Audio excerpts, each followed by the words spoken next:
संत रामपाल जी महाराज एक ऐसे महान संत जिन्होंने अपनी सतभक्ति, तत्व ज्ञान, करुणा और सेवा के बल पर समाज में नई मिसाल कायम की है। संत रामपाल जी महाराज की अगुवाई में उनके सभी सतलोक आश्रमों से समाज कल्याण के अद्भुत कार्यों ने समाज को सुनहरे भविष्य की एक नई उम्मीद दिखाई है। संत रामपाल जी महाराज से नाम दीक्षा लेने के बाद लाखों लोगों की लाइलाज बीमारियां जैसे कैंसर, एड्स आदि ठीक हुई। संत जी के ज्ञान से प्रेरित होकर उनके अनुयायियों ने लाखों यूनिट रक्तदान किया। संत जी ने लाखों बहन बेटियों का दहेज मुक्त विवाह करवाया।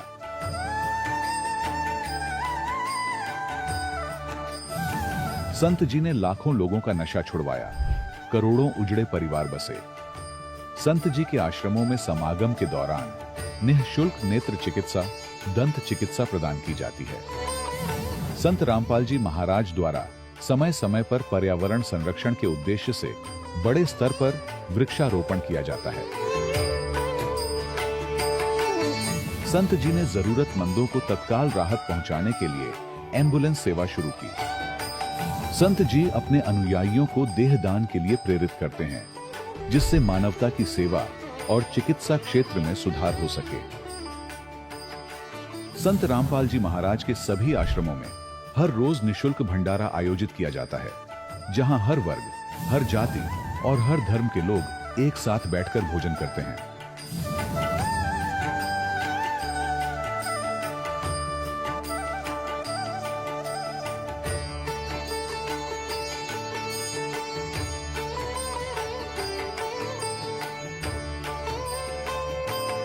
संत रामपाल जी महाराज के आश्रम में हजारों बुजुर्गों को सम्मान और प्यार के साथ जीवन जीने का अवसर मिलता है।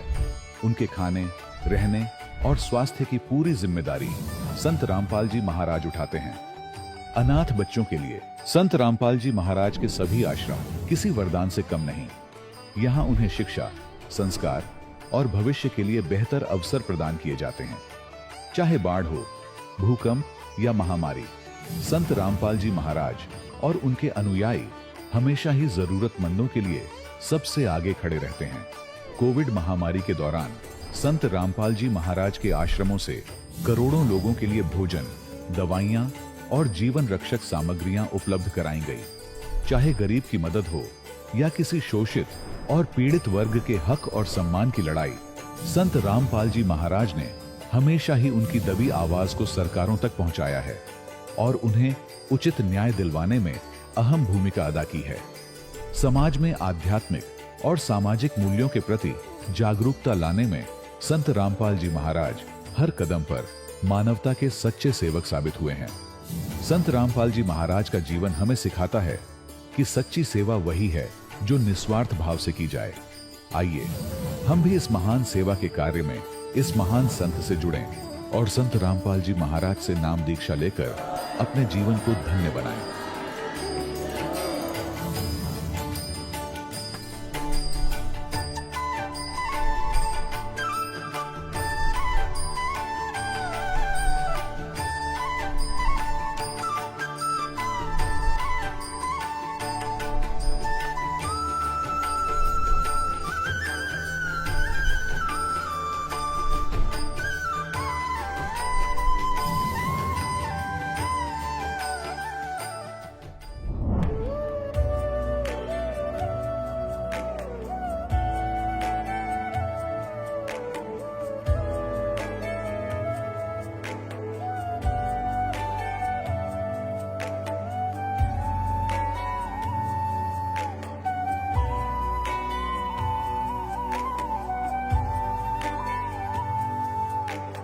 कौन ब्रह्मा का पिता है, कौन विष्णु की मां, शंकर का दादा कौन है, हमको दे बता। ये जानने के लिए कृपया सुनिए। जगत गुरु तत्वदर्शी संत रामपाल जी महाराज के अमृत वचन सर्व पवित्र धर्मों के पवित्र शास्त्रों के आधार पर। सत साहिब दर्शकों, अगर कोई व्यक्ति बचपन से ही अपने धर्म की परंपरागत भक्ति साधना करता हो, लेकिन फिर भी उसके जीवन से दुख और बीमारियां खत्म होने की बजाय बढ़ती ही जाए तो क्या हो? दर्शकों, ऐसी स्थिति में अक्सर उस व्यक्ति का भगवान पर से विश्वास डगमगाना शुरू हो जाता है। दर्शकों, कुछ ऐसी ही कहानी थी महाराष्ट्र के रहने वाले केशव बलिराम दंडगे जी की। केशव जी ने हिंदू धर्म में सुखदायक मानी जाने वाली हर भक्ति साधना को अपनाया, लेकिन अफसोस उन्हें न तो शारीरिक सुख मिला और न ही मानसिक शांति। लेकिन आज केशव जी का कहना है कि जब से मुझे संत रामपाल जी महाराज की शरण मिली है और शास्त्रों के अनुसार भक्ति का मार्ग मिला है, तब से मेरा जीवन पूरी तरह से बदल गया है। अब मेरी परेशानियां और बीमारियां छू मंत्र हो गई हैं। दर्शकों, अब सवाल ये उठता है, आखिर संत रामपाल जी महाराज की भक्ति में ऐसा क्या है कि केशव बलिराम जी और इन्हीं के जैसे लाखों लोग आज अपनी परंपरागत भक्ति साधना को छोड़कर संत रामपाल जी महाराज द्वारा बताई गई भक्ति साधना को अपना रहे हैं। आखिर इसके पीछे की सच्चाई क्या है? आइए सुनते हैं केशव बलिराम दंडगे जी की कहानी उन्हीं की जुबानी। सर नमस्कार। नमस्कार सर जी। क्या नाम है आपका? केशव बलिराम दांडगे। सर कहाँ से आए हैं आप? मैं महाराष्ट्र बुल्ढाना से आया हूँ। संत रामपाल जी महाराज से नाम दीक्षा लेने से पहले आप क्या भक्ति साधनाएं करते थे? सर जी, जैसे घर में चलती है पूजा ब्रह्मा विष्णु महेश की, और जैसे ही हम सुनते हैं जिन्हीं देवी देवताओं की महिमा सुनते थे, उनकी भक्ति चालू करते थे सर। सर हिंदू परंपरा के अनुसार आपने बहुत सारी साधनाएं की हैं, तो फिर अब संत रामपाल जी महाराज जी से नाम दीक्षा क्यों ली आपने?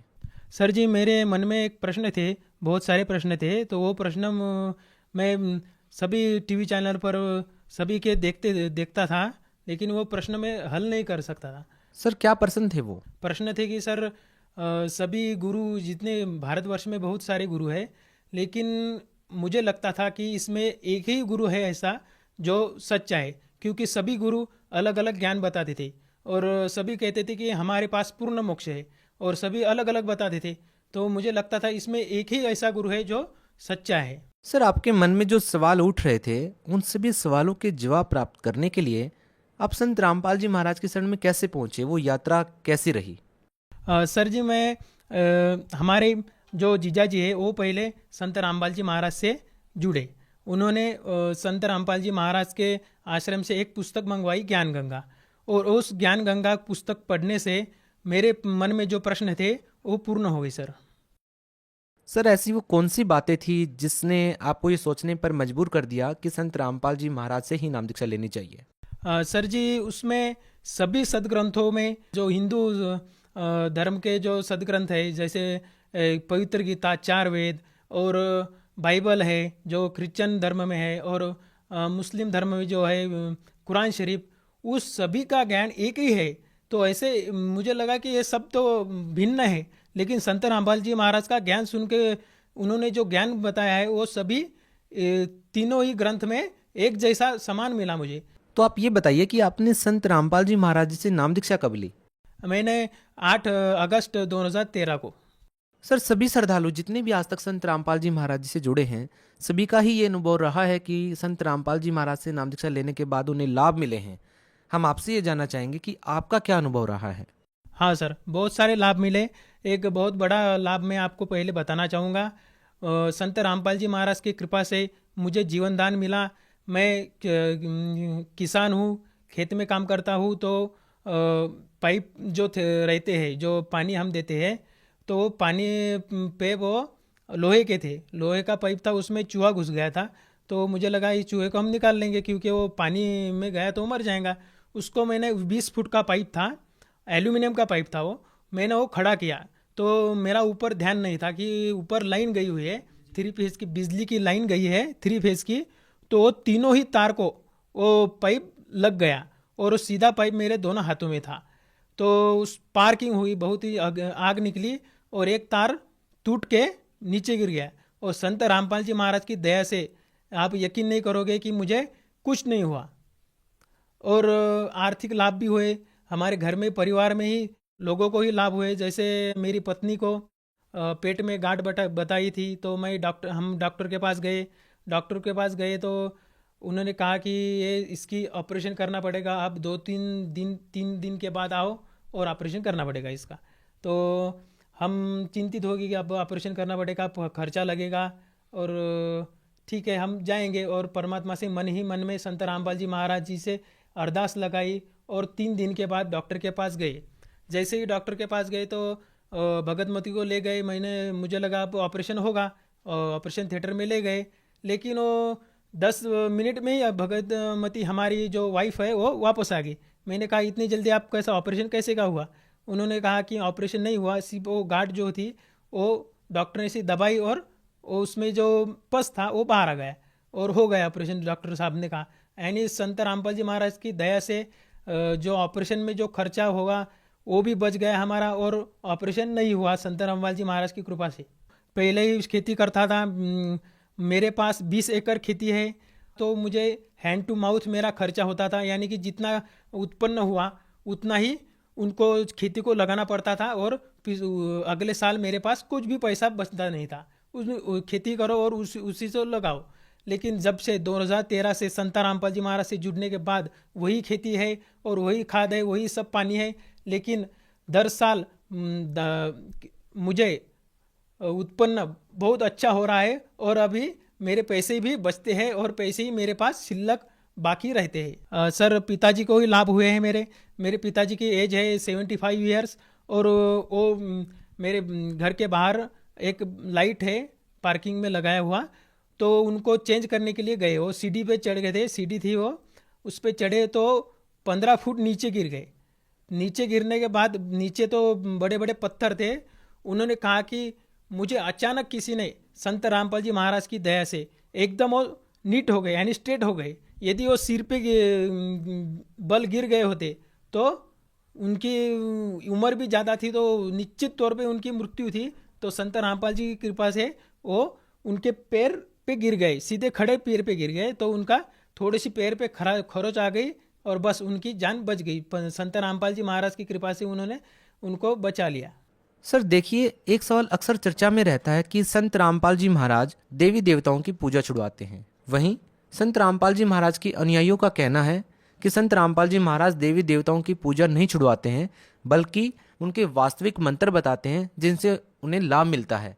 हम आपसे जानना चाहेंगे कि क्या सही है और क्या गलत। क्या संत रामपाल जी महाराज देवी देवताओं की पूजा छुड़वाते हैं? नहीं सर, ये बिल्कुल झूठ है, क्योंकि संत रामपाल जी महाराज सच्चाई बताते थे, सच्चाई बताते हैं, और सच्चाई बताना कुछ झूठ नहीं होता, जो ट्रू है। और सभी शास्त्रों के अनुसार शास्त्रों को टीवी पे दिखा दिखा के हमको प्रूफ करते हैं कि इस शास्त्र में ये लिखा है। हिंदू धर्म की देवी देवकाई कुछ उनकी भक्ति नहीं छुड़ाते हो, वो उन्हीं के सत मंत्र जो शास्त्रों में लिखे हैं वही हमको देते हैं और उनकी साधना बताते हैं। सर आप भगत समाज को क्या संदेश देना चाहेंगे? भगत समाज को यही प्रार्थना करना चाहता हूँ मैं कि आप जिन भक्तात्माओं को परमात्मा पाना है और वो कंफ्यूज है कि कौन सा गुरु करे और कहाँ पे जाए, तो मैं उनको बताना चाहता हूँ कि संत रामपाल जी महाराज के आप सत्संग सुनो। सभी सोशल मीडिया के प्लेटफॉर्म पर उनके सत्संग आते हैं, टीवी चैनल पर सत्संग आते हैं, वो आप पढ़े और आपके मन से आप सोचो और आप टैली करो, सदग्रंथों से टैली करो कि ये सच बताते हैं, और फिर संत रामपाल जी महाराज से आप नाम दीक्षा प्राप्त कर सकते हो। सर बहुत बहुत धन्यवाद। धन्यवाद सर। दर्शकों, अभी आपने सुने संत रामपाल जी महाराज से दीक्षा प्राप्त करके सुखी हुए भक्त के अनुभव। अब देखिए जगत गुरु तत्वदर्शी संत रामपाल जी महाराज के मंगल प्रवचन। पुणात्मा जो दास कथा सुनाना जा रहा है, ये ना समझना कि ये मंदिर की पूजा से उस पुजारी को, पंडित को कोई उपलब्धि थी। वो पूजा तो आप कहीं कर लो, घर पे बैठ के कर लो, सच्चे दिल से जिस भी इष्ट की आप पूजा करोगे, साधना करोगे, जितनी उस इष्ट की सामर्थ्य है उतनी मदद आपकी अवश्य करेगा। कबीर साहब कहते हैं, जो जाकी सरना बसे ताको ताकी लाज, और जल सुई मछली चढ़ जाइए बह जाती है गजराज। अब जैसे जल ऊपर से गिर रहा है ऐसे झरना टाइप, तो उसके सामने तगड़े से तगड़ा हाथी भी, शक्तिशाली हाथी भी खड़ा हो तो उसको भी वो जल बहा ले जाता है, बहुत पटक देता ठाक है। और मछली वो अलाउड कर रखा है उसने, तो कितना घूम, क्योंकि वो उससे एक विशेष लगाव रखती है जल से, उसने उसके अपनी सारे नियम तोड़ दिए उसके लिए। वो उल्टी दिशा में भी ऊपर चढ़ जाती है और ऊपर चली जाती है, डाउन फाल से भी ऊपर पहुंच जाती है। तो कहने का भाव यह है कि जैसे आपकी मित्रता एक दरोगा जी से होगी और उसके ऑफिस में आप जाकर सीधे बैठ जाओगे, चाय पिलाओगा, खाना खिलाओगा, बर्फी खिलाओगा, और उसके सत्र का जो काम होगा पहला करेगा आपका सबसे पहले। और वहां वैसे दरोगा के उस थाने में जाना आम आदमी की हिम्मत नहीं, और वो उसके लिए एक आम बात होगी। ऐसे ही कोई डीसी से मित्रता किया हुआ है तो उस सत्र की, अपने सत्र की जो भी सहयोग सहायता है अपने मित्र को वो डिप्टी कमिश्नर भी देता है। और इसी प्रकार किसी की मंत्री से जान पहचान है तो मंत्री अपने सत्र का लाभ देगा ही देगा। और जिसकी मुख्यमंत्री से है, इसी तरह जानो आगे प्रधानमंत्री से जिसकी मित्रता होगी तो उसके आगे पे सारी ये फेल होगी। अब कहते हैं जो जाकी सरना बसे ताको ताकी लाज, और जल सो ही मछली चढ़ जाए ये बह जाते गजराज। तो भगवान शिव की साधना करता था, सच्चे दिल से करता था, तो भगवान शिव भी कोई छोटी बात नहीं, एक विभागीय मंत्री है इस 3 लोक में, काल के एक ब्रह्मांड में। ये पुण्यात्माओं ये कंसेप्ट साथ साथ इसलिए क्लियर करने पड़ते हैं कि आप लोगों के मन में वो पुराना बहुत ज्ञान अड़ा पड़ा है, कति यहाँ तक ठोक रखी हम, अब वो सारा निकालना पड़ा है। रेग मार मार के कति कूणा भी साफ करना पड़ता है, कहीं पेंट ठीक ना हो। अच्छा जो पेंटर होता है वो रेग मार बड़ा सावधानी से लगाता है सब जगह, कहीं जंग रह गया तो फिर टिकन नहीं देगा, इस लगा लगा खराब हो जाएगा। जब वो पुजारी पंडित जी ब्राह्मण भगवान शिव की पूजा में मस्त हो गया, आकाशवाणी हुई भगवान शिव की उस मंदिर में, कह रे धुरत कागभूषण तेरे को 1 लाख वर्ष तक नरक में डालूंगा। अब उस गुरुदेव ने भी आकाशवाणी सुनी, उस बच्चे को बुलाया, बेटा क्या गलती कर दी तूने, भगवान तुझसे क्यों अक्षुब्ध हो गए, अरे माफी मांग, अक्षमा याचना कर।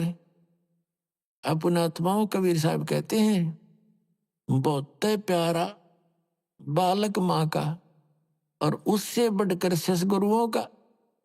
माता पिता को बच्चा कितना प्रिय होता है, और कहते हैं उससे भी 100 गुना, कई गुना जो है गुरु को शिष्य प्रिय होता है, क्योंकि वो वचन का पुत्र पुत्री होते हैं उसके, और माता पिता के बंद के होते। तो वो अपना मान लेता उस दिन से, जिस दिन से वो शरण ग्रहण कर ली, नाम ले लिया, और उस दिन से उसके कल्याण के लिए वो हर तरह से सोचता है कहीं इसको हानि ना हो जाए। तो उस गुरुदेव ने कहा हे परमात्मा, हे भगवान, बालक बोला था, कोई गलती हुई हो तो माफ कर दो। कहते हैं 1 पैर तक, यानी लगभग 4 घंटे तक 1 पैर तक खड़े रहे। 4 घड़ी का 1 पैर होता है उसे, तो 1 पैर खड़ा रहा तो फिर प्रार्थना करते रहे। तब आकाशवाणी फिर हुई कि जम के लोग चलो रे भाई, हमरा वचन न खाली जाई। आकाशवाणी में कहा कि जब तू अपने गुरु जी का आदर नहीं कर सकता और मेरी भक्ति कर रहा है तो मेरी के टाट काटेगा तू, यहाँ कर भी एक को बद करेगा। पुण्यात्मा एक नियम है मालिक का। परमात्मा कबीर साहब कहते हैं गुरु मानुष कर जानते ते नर कहिए अंध, और महादुखी संसार में आज्ञा काल के फंद। कबीर साहब कहते हैं मम संत मुझे जान मेरा ही स्वरूपम।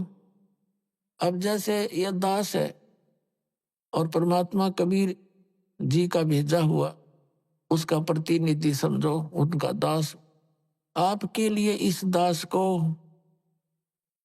एज ए कबीर परमेश्वर ट्रीट करना पड़ेगा जब वो राजी होगा, जब वो प्रसन्न होगा। क्योंकि वो भगवान ये दृष्टि रखते हैं कि आज जैसा व्यवहार ये इस गुरु मेरे भेजे हुए संत के साथ कर रहा है, अगर मैं इसके स्थान पर होता तो ऐसे ही मेरे साथ ये ऐसा करता। तो क्या बताते हैं, जैसे एक गुरु गोविंद कर जानियो, रहियो शब्द समाए, मिले तो दंडवत बंदगी, नहीं पल पल ध्यान लगावे। गुरु को परमात्मा जानकर अपना जीवन सफल करे, और मिले जब दंडवत बंदगी, नहीं चिंतन खूब करे। जैसे गणित का प्रश्न होता है, उसमें एक मूलधन ज्ञात करना होता है, और वो मूलधन करोड़ों की राशि का होता है। उस ऋण के उस सवाल में, प्रश्न में मूलधन ज्ञात करना पड़ता है। तो सपोज करना पड़ता है, मान लीजिए मूलधन 100 रुपए, और मूलधन 100 रुपये माने बिना वो ओरिजिनल मूलधन नहीं मिल सकता, यानी वो प्रॉब्लम सोल्व नहीं हो सकती, वो प्रश्न हल नहीं हो सकता। उसके लिए मानना पड़ता है, मान ले मूलधन 100 रुपये, वो 100 रुपये वास्तव में मूलधन नहीं होता, लेकिन उसके बिना वो वास्तविक मूलधन मिल नहीं सकता, कभी नहीं। तो इसलिए ये दास गॉड नहीं है, लेकिन आपने न्यू मान के अपनी रिहर्सल करनी पड़ेगी कि मान लो गुरुजी गॉड, ये समझ लेना पुना। तो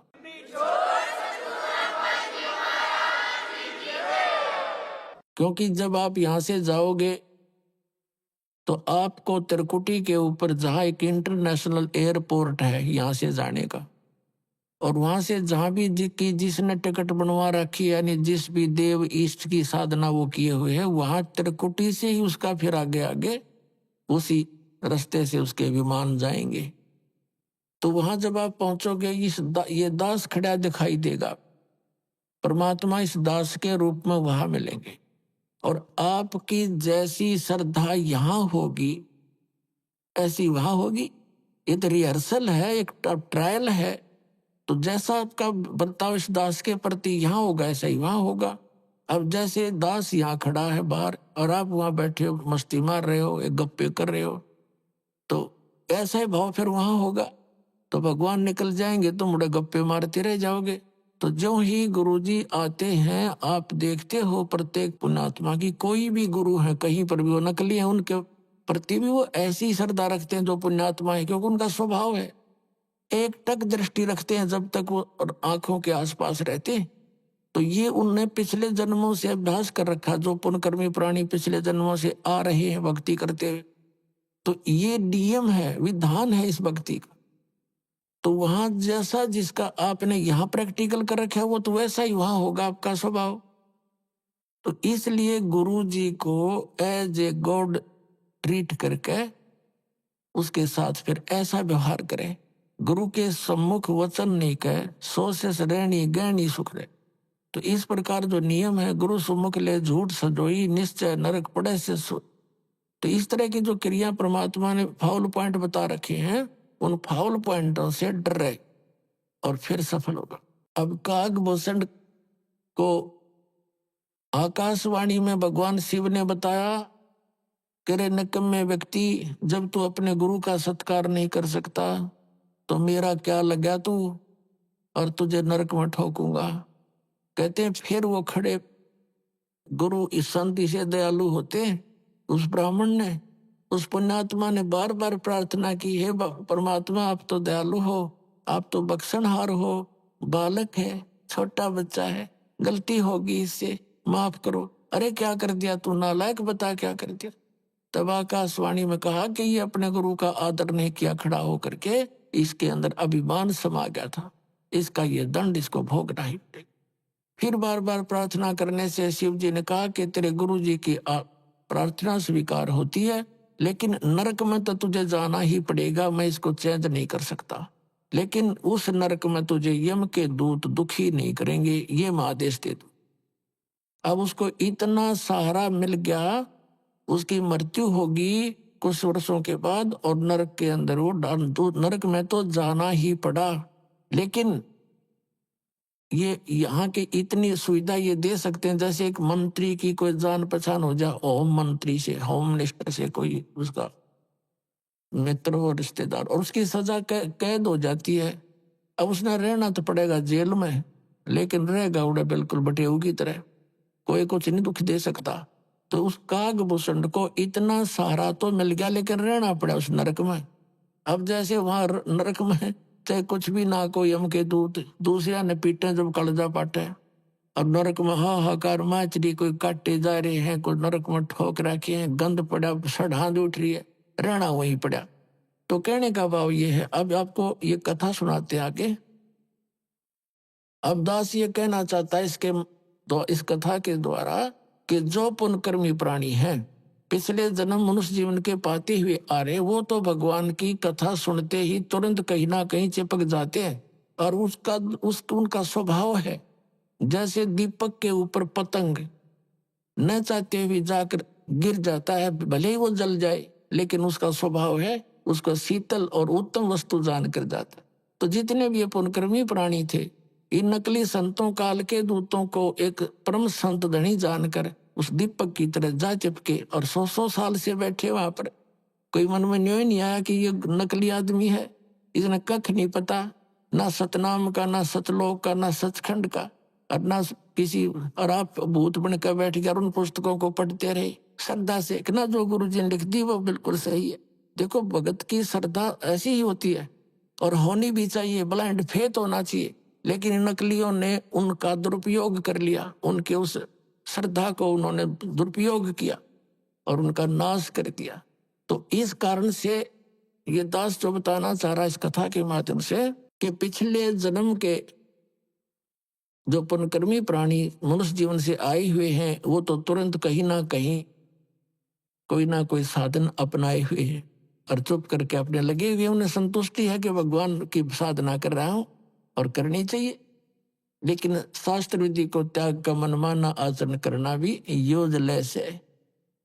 अब क्या बताना चाहता दास के जो भक्ति पर नहीं लगते, कितनी बार कहने से भी नहीं लगते, वो प्राणी हैं जो पिछले जन्मों से मनुष्य जीवन से ना आकर के किसी पशु पक्षी या जड़ योनि, वृक्ष आदि की योनि से आए हुए। तो ये गाग भूषण बता रहा अपनी सच्चाई कि पिछले जन्म के ना जाने कितने मनुष्य जीवन तो मैंने बर्बाद कर दिए, वो तो कहीं हाथ नहीं लगे। और एक जन्म से मैं स्टार्ट हुआ, मेरे साथ ऐसी भयंकर घटना भी घटनी, फिर भी आत्मा नर्म नहीं हुई इस नीच की। और 6 महीने तक गुरु जी के वचन सुनता रहा, फिर भी मन में राम नाम लेने की इच्छा व्यक्त नहीं हुई, प्रेरणा बनी ही नहीं। और फिर भक्ति पर लगा तो ये अकोबद कर दी, या तो वो लगे, नहीं लगेंगे तो मर्यादा नहीं रख सकते, बुरा संस्कार कहीं ना कहीं प्रबल हो ही जाता है। अब फिर भी स्टार्ट होगी किसी ना किसी जन्म से। तो अब दास का कहने का भाव ये है कि जैसे आपका कोई भाई बहन मित्र है, वो नाम ना लेना चाहे तो सत्संग के दौरान हमने अलाउड कर रखा है, जो अनउपदेशी भी आश्रम में प्रवेश कर सकता है और 4 दिन 3 दिन का सत्संग सुन सकता है। उसको अवश्य लावे, 1 दिन 2 दिन 10 20 सत्संग सुनकर कभी तो परमात्मा की वरदा होगी उस पर, क्योंकि ये अमृत वाणी है, ये सौसिद्ध वाणी है भगवान सुख संवेद की, कबीर परमेश्वर की। जैसे एक किसी को सर्प डस जाता है और वो अचेत पड़ा होता है, एक गारडू एक मंत्र सिद्ध करता है सर्प का विष उतारने वाला, उस मंत्र को बोलता है, एक वाणी होता है, श्लोक सा होता है, उसके बोलने से, बार बार बोलने से उस अचेत पड़े व्यक्ति का विष उतर कर वो सचेत हो जाता है। जबकि ना वो सुन रहा है, ना उसकी कोई भाषा समझ रहा है, ये बोल क्या रहा। तो इस परमात्मा की ये वाणी इतनी सवसिद्ध है कबीर जी की, परमेश्वर जी की, और उन परमात्मा प्राप्त जितने भी संत हुए हैं, जैसे आदरणीय गरीबदास साहिब जी, आदरणीय धर्मदास साहिब जी, आदरणीय नानक साहिब जी, आदरणीय मनुकदास साहिब जी, आदरणीय दादू साहिब जी, आदरणीय गीसा दास साहिब जी, गांव खेखड़ा जिला मेरठ उत्तर प्रदेश वाले, तो इनका तो दास को पता है कि इनको परमात्मा सीधे मिले और इनको वो ज्ञान अमृत दिया। तो इनकी वाणी में और स्वयं परमेश्वर की वाणी में ये एक सबसिद्ध वाणी है, जिससे हमें बहुत ज्ञान यज्ञ का पुण्य मिलता है, और आत्मा के ऊपर दुष्कर्मों का जो विष चढ़ा हुआ है वो भी धीरे धीरे हटकर फिर प्रेरणा बन जाती है परमात्मा की भक्ति करने की। तो इसलिए सत्संग में लाना, वो भी आते रहेंगे, उनको ठीक है देर से असर होगा इसका भूषण की तरह, लेकिन वो कलम चढ़ जाएगी किसी ना किसी जन्म में, और फिर स्टार्ट भक्ति हुई, धीरे धीरे सफल भी होगा। अब कहने का भाव यह है कि काकभूषण बता रहा फिर उसके बाद नरक भोगने के बाद मेरा मनुष्य जीवन हुआ और भक्ति की कुछ पिछले संस्कार से फिर प्रेरणा बनी। एक समय लोमस ऋषि जी कथा कर रहे थे और मैं बन गया वकील, मैं बन गया उसके उधर जो है क्रिटिसाइज करने लग गया उसकी। मैंने कहा कि महाराज जी आप तो सरगुण भगवान की कथा सुना रहे हो, हम तो निर्गुण के अधिकारी हैं, हमें तो निर्गुण भगवान के बारे में बताओ। अब काकभूषण को लोमस ऋषि जी ने बहुत कुछ समझाने की चेष्टा की। भाई देखो, आम के बीज के अंदर, गुठली के अंदर निर्गुण रूप में आम है, आम का पेड़ है, और ये तो निर्गुण के काम आओगा तेरा गुठली वाला आम। अब उस गुठली को, बीज को बीजा जावे जमीन में, सिंचाई करे, फिर वो पौधा होगा, फिर पेड़ होगा, फिर उसका फल लगेंगे। वो निर्गुण काम का है कि ये सरगुण। अब काकभूषण ने बोला मेरा समझ में ना आई ये बात, क्योंकि मेरी तो बुद्धि भ्रष्ट थी और अपनी जान में वकील पाक रहा था मैं, थोड़ा बहुत ज्ञान कहीं से सुनकर। क्योंकि जो मनुष्य जीवन से दोबारा मनुष्य जीवन प्राप्त है वो प्राणी अवश्य भक्ति के लिए भटकता है। जैसा उसने ज्ञान कहीं कहीं से सुना वो फिर वक्ता हो चुका था। तब लोमस ऋषि ने 2-3 प्रमाण और दिए। भाई कहते हैं जैसे गंगा, शिव की जटा में थी गंगा भाई, और भागीरथ ने गुप्त वस्तु प्रगट दिखलाई, यानी यहाँ प्रगट कर ली। ये निर्गुण हमें नहीं दिखाई देती, वह एक जगह थी, हमारे तो काम आई नहीं, हमारे लिए तो निर्गुण है बिना गुण की। और जब गंगा यहाँ आई तो हमारे लिए तो गुण हो गया इसमें। तो ऐसे समझो वो क्या बताना चाह रहा था लोमस ऋषि के परमात्मा ऊपर तो निराकार है और नीचे यहाँ जो राम और श्री कृष्ण रूप में आते हैं तो ये सरगुण है, ऐसे बता रहा था। इनकी यहीं तक सोच है। तो उसने क्या कहा काकभूषण ने कि आप तो वैसे ही कह रहे हो, यानी कुछ ऐसी उठपटांग बात कह दी। तो लोमस ऋषि ने उसको श्राप दे दिया, अरे चंडाल, तू ना ज्ञान को सुनता है ना सुनने देता है, तेरा चंडाल का जन्म होगा। अब काकभूषण कहता मुझे पिछली बात याद आएगी कि मैंने गलत कर दिया, मुझे क्रोध नहीं आया, और ऐसे मायूस सा होकर बैठ गया है भगवान, बहुत गलती बन गई, मैंने विवाद किया, और प्रभु आपका वचन शिरोधारी है, और मुझ दास को कहीं भी जन्म दे देना, चंडाल के देना या किसी के घर देना, परमात्मा एक रिसीवर, पर एक आशीर्वाद दे दो अपने दास को कि मुझे भगवान की भूल ना पड़े। अब लोमस ऋषि शांत होया, भी कोई बात ना, बालक था, विवाद कर दिया, मैंने भी गलत श्राप दे दिया। तो उसने कह दिया ठीक से बेटा, तुझे भगवान की याद बनी रहेगी। तो काकभूषण कहता है कि फिर मेरा जन्म हुआ ब्रह्मा की पत्नी, इनका हंस वाहन है, अपनी हंसनी को लेकर के एक काग चंड के घर गई, चंड के पास ले गई उसको, यानी गर्भ धारण करवाने के लिए। तो उनके संयोग से हंसनी और काग के संयोग से मेरा जन्म हुआ। तो मेरा बाकी शरीर तो देवता जैसा और मुख है काग जैसा, लेकिन बोलता है मनुष्य की तरह। तो पुण्यात्मा उसके बाद काकभूषण कहता है कि फिर मेरा उद्धार किससे हुआ? एक जोगजीत नाम के एक संत मिले, उन्होंने मुझे परमात्मा पूर्ण ब्रह्म की साधना की जानकारी दी। ब्रह्मा विष्णु महेश से ऊपर कोई और परम शक्ति है काकभूषण, इन आपके विष्णु जी से शक्तिशाली और परमात्मा है, उसकी भक्ति मैं करता हूं, जिस कारण से मुझे ये गति मेरी ये हुई है कि सैकड़ों प्रलय मेरे सामने हो चुकी है और इतनी लंबी मेरी आयु हो चुकी है। अब क्या बताते हैं, बुझे गरुड़ भूषण बियाना, मोह से कहो भेद विधि नाना, वचन सुशील दृष्टि अनुरागी, देवता की दे द्वार मुख कागा। अब काकभूषण जी को गुरुड़ जी कह रहे हैं, मधुकर बहन सुनंत हो शांति, कहो भूषण मुझिया की उत्पाती। श्रवण सुमृत वचन उमेदा, धाम रसायन सब तन बेदा। परम भेद कहो बहुभांति, मिटे हमारे मन की कांति। कौन देश को नगर निधाना, कहो भूषण आदि परवाना। कौन पिता को जननी जाम्या, कौन कुली कौन वंश बखाना। अवरण वरण कला परवेशा, तुम्हारी महिमा कर है शेषा। जल स्वरूप कुछ तरंग न तेजम, इंद्री जीत चढ़े मन से जम। ब्रह्म निरूपण निर्गुण भेखा, कहो भूषण मोहि आद संदेशा। कहे भूषण तुम सुनो खगेशा, तो से भेद कहूँ परवेशा। शंख कल्प जुग गए बिहाई, पूर्व जन्म की कथा सुनाई। शंख कल्प जुग हो गए, जामन मरण जिहान। जन्म पूर्व ला तुझे कहूँ, सुनो खगे से सुजाने। गरुड़ जी को काकभूषण कह रहे हैं, कह भूषण सुनो खगेसा, अर्थों से भेद कहूँ परवेशा। शंख कल्प युग गए बिहाई, शंख कल्प तमन बर्बाद कर दिए और पूर्व जन्म की कथा सुनाई।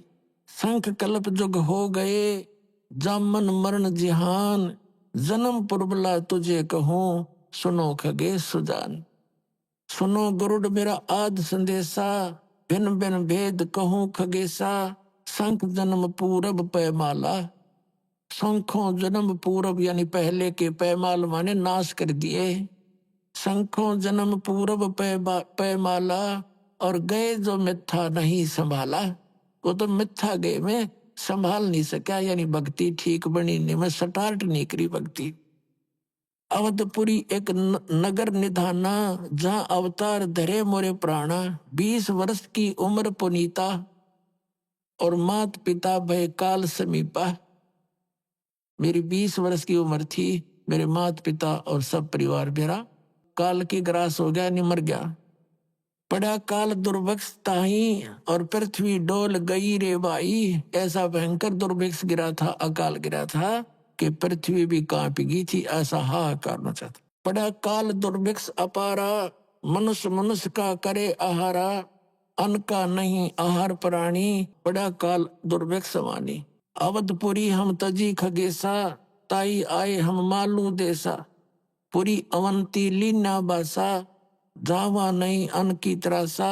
अन्न तो वहां पेट भर खाया, कह भूषण सुनो खगराया। पंडित एक अवंती माही, कथा करण नित शिव द्वारे जाही। 6 मास हम संगति की नी, पौर तास की दीक्षा लेनी। टहल करत शिव पंडित केरी, गुरु चेले का भाव गनेरी। स्वामी करण गए स्नाना, और पूजा अर्पण धूप दयाना। शिव पूजा पंडित अर्थावे, बेलपत्र दरलिंग बनावे। शिव पूजा पंडित करे जहाँ हम लिया निवास, और गुरु दीक्षा मन में करी मिटी खगेश प्यास। तन मन अर्पे फेर माला, जाके ऊपर ईश दयाला। यानी काकभूषण जी कह रहे हैं कि वो पंडित जी अपने शिव भगवान के ऊपर कति समर्पित था, जिस कारण से भगवान शिव की उसके ऊपर पूरी कृपा थी। पूजा करण दिवालय आए, ता हम बैठे दर्शन पाए। जहाँ शिव को मोह दिया सरापा, लाख वर्ष तुम जमपुरी राखा। पंडित सुना बचन शिव केरा, ओठ चरण लीना गुरु केरा। पंडित शिव का दान लगाया, कल्प करी बालक बोराया। हे रे बालक तू धर शिव का ध्याना, ताते बख्शे तेरे प्राणा। तो पुरात्माओं कहने का भाव ये है इस दास का, ये कि भक्ति स्टार्ट भी होगी उसकी काकभूषण की, और फिर उसने और भी भक्ति कर रहा था। जब जोग जीत ये परमात्मा सतपुरुष स्वयं आते हैं, अपनी प्यारी आत्माओं को मिलते हैं जो परमात्मा के लिए भटक रहे हैं, और उनको फिर तत्व ज्ञान समझाकर सत भक्ति, वो 2 अक्षर का मंत्र सतनाम देकर उनका कल्याण करते हैं। अब कागभूषण जी भक्ति भी कर रहे थे, ऋषि संतों से उपदेश भी ले रखा था। तब परमात्मा गए, बेटा इस साधना से तेरा जन्म मृत्यु नहीं मिट सकता, और पूरी सृष्टि रचना सुनाई। तब कागभूषण ने बताया उस गरुड़ जी को कि गरुड़ जी, जो साधनाएं आप कर रहे हो, भगवान विष्णु को आप परमात्मा मानकर साधना कर रहे हो, ये पूर्ण परमात्मा नहीं है, इसकी तो आप जन्म मृत्यु होती है। अब कागभूषण से ये ज्ञान सुन के गरुड़ जी की भी आंखें खुल गई कि अभी सचमुच इनकी जन्म मृत्यु होती है। और कागभूषण ने यहां तक बताया, परमात्मा कबीर जी जो जोगजीत रूप में उनको मिले थे, कि बेटा ये ब्रह्मा विष्णु महेश तुम्हारे किसी भी प्रारब्ध के कर्म को कम और ज्यादा नहीं कर सकते। यानी तेरे मृत्यु है तो मृत्यु होगी ही होगी, ये उसमें एक्सटेंड नहीं कर सकते। गरुड़ जी के मन में आया, बात भी सच्ची है। फिर ये किसी भगवान, फिर परमात्मा आकर के गरुड़ जी को भी मिले। जब ये चर्चा उनकी चली किसी अन्य रूप में, तो गरुड़ जी को फिर खूब ज्ञान समझाया, उनको मंत्र दिए, प्राथमिक मंत्र देते थे परमात्मा पहले। तो हम क्या करते रहे, जैसे पहले हम परमात्मा के शिष्य बहुत कम होते थे, संसार और काल के उपपुजारी ज्यादा होते थे, नाम ले लेते थे, कुछ दिन ठीक साधना करते थे, फिर छोड़ देते थे। लेकिन वो दयालु हैं, इस पीक टाइम के लिए आप में भक्ति बनाए रखने के लिए वो जगह जगह प्रकट होकर या किसी संत को प्रेरणा कर जाते थे, या स्वयं कुछ समय रह करके हमारे कर्म बनवा जाया करते थे, जिस कारण से हमारे मनुष्य जन्म बनते हुए होते हुए आ रहे हैं, और आज तक आस्था है भगवान की। और वो यही चाहत है परमात्मा कि जब तक ये प्राइम टाइम आवे पिछली पीढ़ी का, आस्था बनी रहे मनुष्यों में भगवान की। नहीं तो पुण्यात्माओं, अगर 100 वर्ष और लेट हो जाता ये समय आज जो चल रहा है, राम नाम करणिया भारत में नहीं पाओ, या सच कर बता देता हूं आपको, कति नाश हो जाता भक्ति का। क्योंकि जितने ये पंथ हैं ये सब शास्त्र विरुद्ध साधना कर रहे हैं, और जितने भी हिंदू धर्म के हमारे गुरुदेव हैं ये वेदों और गीता के विपरीत ज्ञान देकर वो साधना करवा रहे हैं जो कति यूजलेस है। और जिस कारण से हमें भगवान की राहत मिल नहीं रही, हम लुटेरे बन गए, हम रिश्वत लेने लग गए, हम मिलावट करने लग गए, जिससे धनी बनना चाहते हैं, और दूने दुख आने लग गए प्राणियों। तो इस परमात्मा ने आकर के यहां तक आपको आस्था बनाए रखनी थी, और अब संभाल लिया। अब आपको वो लाभ मिलेंगे जो भगवान दिया करता है। आपको यहां भी सुख देगा जो आवश्यक होंगे आपके लिए, और आपको सतभक्ति देकर सतलोक ले जाएगा।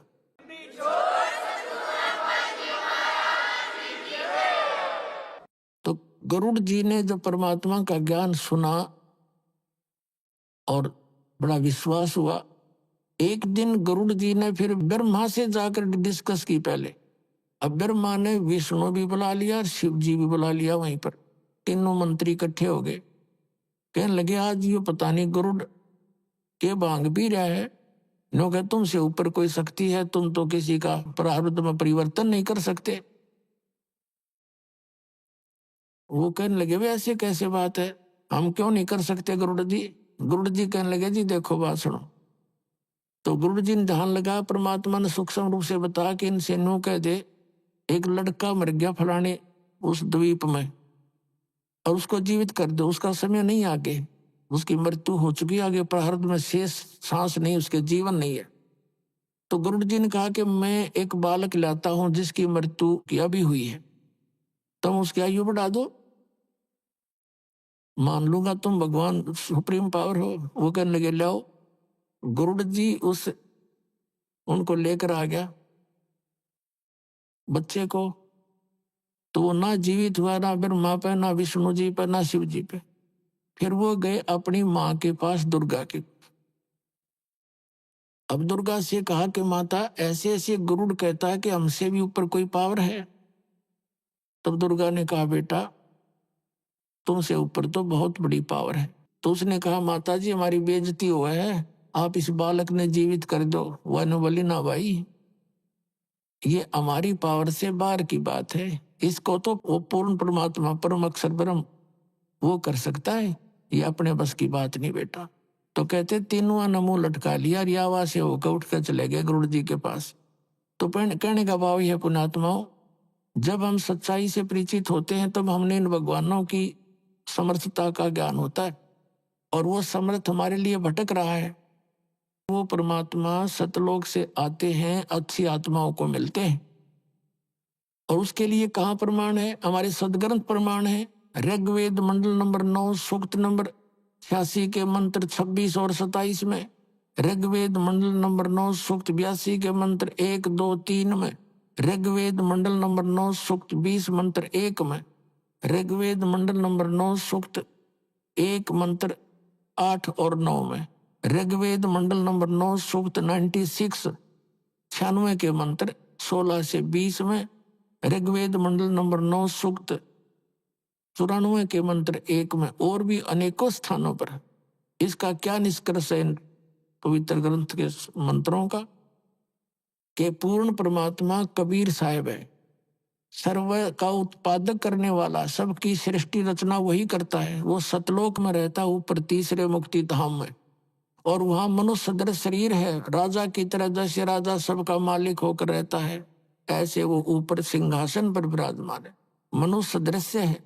वहां से गति करके आता है, चल के बहुत स्पीड से, इतनी स्पीड है उस परमात्मा की, मन की स्पीड भी फेल है उसके सामने। तो वहां से परमात्मा चल कर आता है, और फिर वो यहाँ आकर क्या करता है? अच्छी आत्माओं को मिलता है, और वो काल के जाल में फंसे हुए दलदल से निकालता है।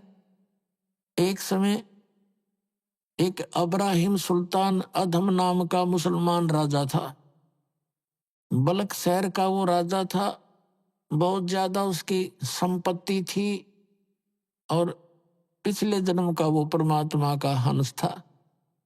वो कौन था पिछले जन्म में?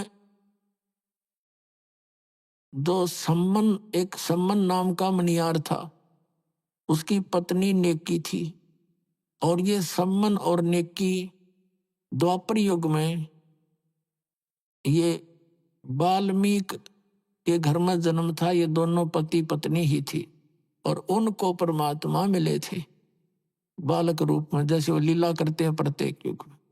तो उनकी उस सेवा के वश परमात्मा ने उनको फिर वहां आकर संभाला था। उसके बाद नेकी और उसका पुत्र सेव तो पार हो गया था, सम्मन नहीं हुआ था। तो वो सम्मन ने उस जन्म में बहुत ज्यादा पुण्य किए थे, ये कथा अलग से सुनाऊंगा कभी, आज विषय दूसरा है। तो उसने अपने पुत्र की कुर्बानी भी दे दी थी परमात्मा की सेवा के लिए, कबीर साहब ने उसको जीवित कर दिया था। फिर वो सम्मन पार नहीं हुआ, लेकिन उसने जो पुण्य किए थे, परमात्मा के संग रह करके कुछ दिन भक्ति की थी, उसके परिणाम स्वरूप वो अगले जन्म में एक नौ शेर खान नाम का राजा बन गया। नौ शेर खान नाम का एक राजा बना, और इतना कंजूस हो गया कि वो कोई दान करे नहीं, और गनाए धन था। तब परमात्मा वहां गए और कहा, भिखारी बनकर गए उस नौ शेर खान नाम के राजा के पास, और कहा कि महाराज कुछ दक्षिणा दे दो। और राजा बोला, महाराज जी मेरे पास तो धन है नहीं, कंगाल आदमी हूं मैं तो। महाराज ने कहा, उस परमात्मा जो संत रूप में खड़े थे कबीर साहब, कि राजन तेरे पास तो 80 खजाने हैं, 80 गंज, एक गंज में अरबों की संपत्ति होती है, खरबों की, हीरे पन्ने लाल सोना, और उसकी 80 ध्वजाएं फरक रही थी। तो उनका अर्थ होता था कि राजा के पास 80 गंज खजाना है। तो परमात्मा ने कहा कि आपके ये झंडे और खजाने 80 गंज बचाए तेरे पास। नौ शेर खान ने कहा कि ये तो मैंने कोल्ले दबा रखे नीचे बाबा जी, लोगों को भ्रम बनाए रखने के लिए। परमात्मा बोले, अच्छा बेटा तेरी नीत से तो कोल्ले हो जाएंगे, यूं कहकर चल पड़े। अब राजा ने सोचा भाई साधु की बात पक्की पार हो जाया करे, उसने खुदवा के देखा, नौकरों से वो सारे कोल्ले हो गए, लाल हीरे पन्ने जो भी थे। अब मात उसका तो कलेजा पकड़ लिया कती, और नौकरों को भेजा कि संत को लाओ बुला के, और नौकर भागेगी, महाराज जी आपको राजा बुलाता है, अगर राजा को गर्ज पड़े तो यहाँ आ जाएगा, ये बैठा मैं। वो नौकर कुछ भागे गए कि महाराज जी वो तो ऐसे ऐसे कह रहे हैं।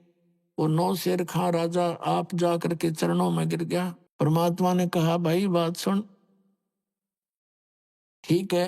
उसने प्रार्थना की, परमात्मा बख्श दो, मेरे से गलती होगी, मेरा धन वैसा ही कर दो। तो परमात्मा ने कहा कि इसमें से 80% दान करे तो तुझे वापस दे सकता हूँ, वैसा ही कर दूंगा। अब जो आप कहोगे वैसा ही कर दूंगा, चल वापस आ गया। अब मेरे सामने कर, कंजूस कहीं फिर गलती कर दे। अब उसने देखा उसे फिर हो गया तो सोना हीरे पुण्य कति।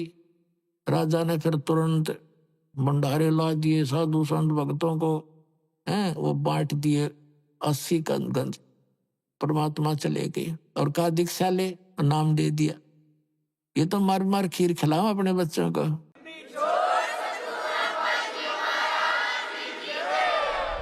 अभी आपने सुने संत रामपाल जी महाराज के मंगल प्रवचन। आइए अब सुनते हैं संत रामपाल जी महाराज से नाम दीक्षा लेकर सतभक्ति करके अद्भुत लाभ प्राप्त करने वाले अनुयायी के विचार।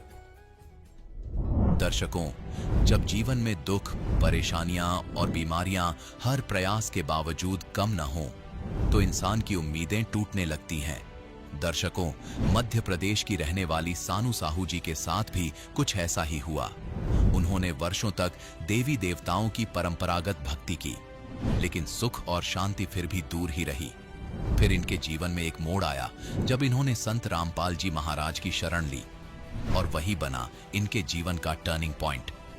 दर्शकों, आज सानू जी का कहना है कि जब से मुझे संत रामपाल जी महाराज द्वारा बताई गई आदि सनातनी भक्ति प्राप्त हुई है, तब से मेरा जीवन ही बदल गया है। जो बीमारियां ठीक होने का नाम ही नहीं ले रही थीं, वो बीमारियां छू मंत्र हो गई हैं। तो दर्शकों, आखिर क्या है वह ज्ञान, वह सच्ची भक्ति जो जीवन के कष्टों को दूर कर सकती है? आखिर क्यों सानू जी संत रामपाल जी महाराज को भगवान बता रही है? आइए जानते हैं सानू साहू जी की कहानी, उनकी अपनी जुबानी। जी नमस्कार। नमस्कार सर। क्या नाम है जी आपका? सानू साहू। सानू जी कहाँ से आए आप? तहसील किरनापुर, जिला बालाघाट, एमपी। संत रामपाल जी महाराज से नाम दीक्षा लेने से पहले आप क्या भक्ति साधना करते थे? हिंदू धर्म में चलती आ रही सभी देवी देवताओं की पूजा, जैसे दुर्गा जी, गणेश जी, हनुमान जी, शंकर जी, इन्हीं की पूजा करते थे। और जैसे जैसे त्यौहार आते थे वैसे वैसे पूजा करते थे। बहन जी, जैसा कि आपने बताया कि हिंदू धर्म में जो पारंपरिक पूजाएं होती है वो सभी आप करते थे, तो फिर आपको संत रामपाल जी महाराज से नाम दीक्षा लेने की क्या जरूरत आन पड़ी? सर, हमारी सबसे बड़ी परेशानी भूत प्रेत की बाधा 2014 से हमको होने लग गई, जिसके चलते हुए हमारी जो सांस की परेशानी, हमको बहुत ज़ोर ज़ोर से सांस लेना पड़ता था सर, जिसकी वजह से हम बेड पर से ऊपर उछलने लगते थे। सांस इतनी ज़ोर ज़ोर से चलती थी हमारी, और हम रोने लगते थे और चिल्लाने लगते थे, और हम बेहोश भी हो जाते थे, और कुछ समय बाद फिर से हमको होश आ जाता था। तो वैसे ही हमारी परेशानी फिर से चालू हो जाती थी सर। ये परेशानी हमको रात में ही होती थी, जिसकी वजह से हम बहुत परेशान थे। 2014 से हम परेशान थे। बहन जी, जैसा कि आपने बताया कि आप जो पूजा साधना करते आ रहे थे उसके बावजूद भी आपको बहुत सारी परेशानियां थी, भूत प्रेत की बाधा आपको थी, तो आपके जीवन में जो कठिनाइयां थी वो कैसे समाप्त हुई?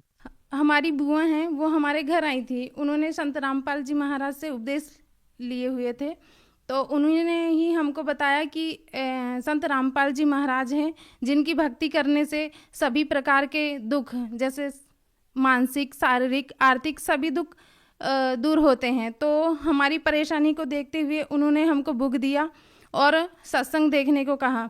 तो हमने तो बुक नहीं पढ़ी, पर हमारी मम्मी ने 15 दिन बुक पढ़े, और हमने बस 3 दिन ही सत्संग सुने थे।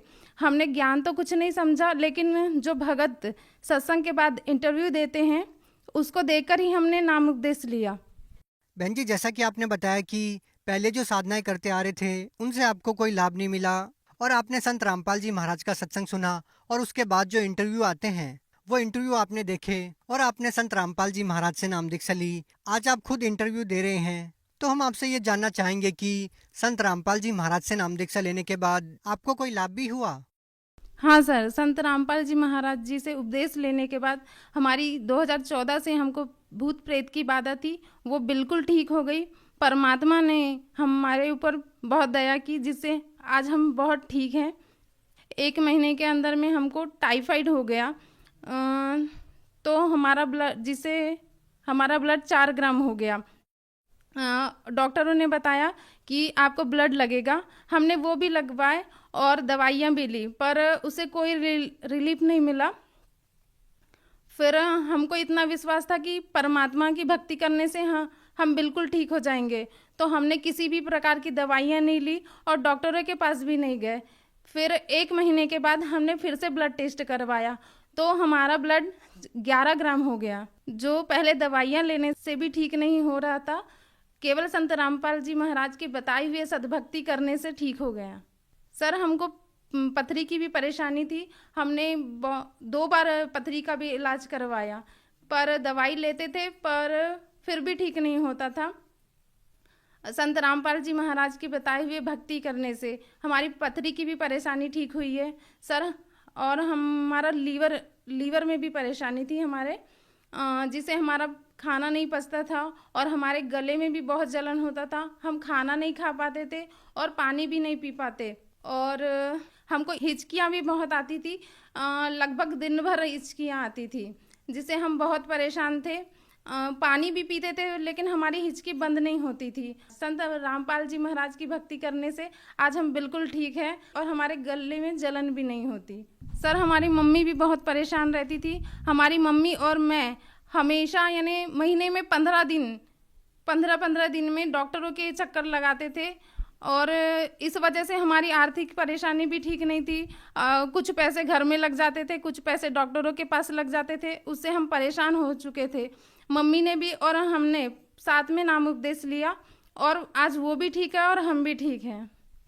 बहन जी, जैसा कि आपने बताया कि संत रामपाल जी महाराज से नाम दीक्षा लेने के बाद आपको इतने सारे लाभ मिले, जबकि पहले जो आप हिंदू धर्म की पारंपरिक पूजाएं करते आ रहे थे उनसे आपको कोई विशेष लाभ नहीं मिला। आप क्या मानते हैं, पहले जो पूजा साधनाएं आप करते आ रहे थे उनसे आपको कोई लाभ नहीं मिला था? क्या कहना चाहेंगे आप? सर, जो पहले हम साधना करते थे वो शास्त्र विरुद्ध थी। आज संत रामपाल जी महाराज सभी धर्मों के सदग्रंथों के अनुसार सद्भक्ति बताते हैं, जो शास्त्र के अनुसार है। शास्त्र के अनुसार भक्ति करने से सभी देव देवता अपने आप लाभ देते हैं। बहन जी, जैसा कि आपने बताया कि संत रामपाल जी महाराज से नाम दीक्षा लेने के बाद आपको बहुत सारे लाभ मिले। आज भी लाखों लोग ऐसे हैं जो तरह तरह की साधना करते हैं, उसके बावजूद भी उन लोगों को कोई लाभ नहीं मिलता। तो आप उन लोगों को क्या कहना चाहेंगे, क्या संदेश देना चाहेंगे? हम संदेश नहीं दे सकते, केवल प्रार्थना कर सकते हैं। आज विश्व की लगभग 7 अरब से भी ज़्यादा जनसंख्या है। केवल संत रामपाल जी महाराज जी पूर्ण संत हैं, जो सद्भक्ति बता रहे हैं, जिससे हमारा पूर्ण मोक्ष हो सकता है। आप ये बात कैसे कह सकते हैं कि केवल संत रामपाल जी महाराज जी सद्भक्ति बता रहे हैं, वही पूर्ण मोक्ष दे सकते हैं? आप ये बात कैसे बोल सकते हैं? आज के धर्म गुरु, उनके पास कोई ज्ञान नहीं है। वो गीता, वेदों और पुराणों के आधार पर भक्ति नहीं बताते, इसलिए कोई लाभ नहीं होते। और संत रामपाल जी महाराज सभी धर्मों के सदग्रंथों के आधार पर, प्रमाणित ज्ञान के आधार पर सद्भक्ति करवाते हैं, जिससे हमको स्वतः ही लाभ होने लगते हैं।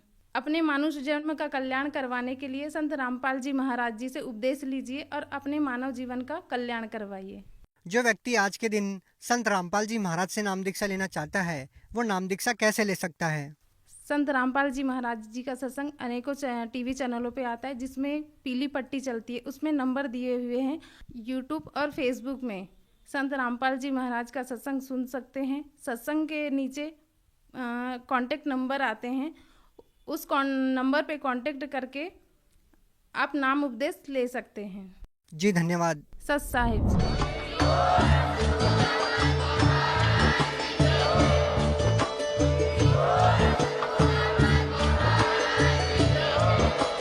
आप सुन सुन रहे थे जगत गुरु तत्वदर्शी संत रामपाल जी महाराज जी के मंगल प्रवचन। अधिक जानकारी के लिए विजिट कीजिए हमारी वेबसाइट www.jagatgururampalji.org। संत रामपाल जी महाराज जी के शुभ आशीर्वाद से पूरे विश्व भर में 500 से भी ज्यादा नाम दीक्षा केंद्र हैं, जिन पर संत रामपाल जी महाराज जी द्वारा ऑनलाइन निशुल्क नाम दीक्षा दी जा रही है। अपने नजदीकी नाम दीक्षा केंद्र का पता करने के लिए संपर्क करें 8222880541।